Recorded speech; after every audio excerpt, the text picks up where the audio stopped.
My entitled friends insisted on having a double wedding alongside my fiancée and me, and it ruined their marriage. My fiancée, Evelyn, and I were getting married and agreed on having a small wedding by eloping in Gibraltar. We told our friends David and Anne about it, and they decided on the spot that we were having a double wedding. They immediately took over planning, demanding we do things their way. When it came time for the trip, we had all initially decided to get a rental car together and split it 4 ways. 2 days before the trip, they decided it would be cheaper to take 6 trains across 3 countries to get to Gibraltar.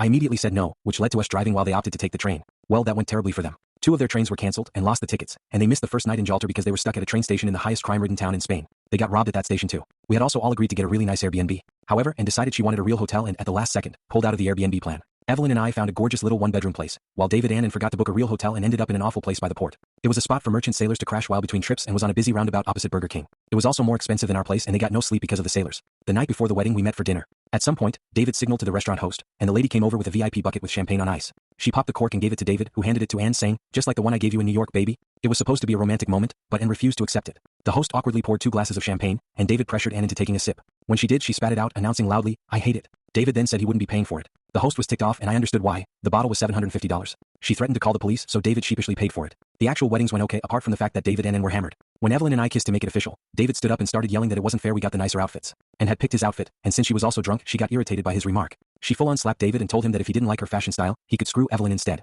Of course this made me mad, but I didn't even have to say anything. David then stood up and told her to go *K herself.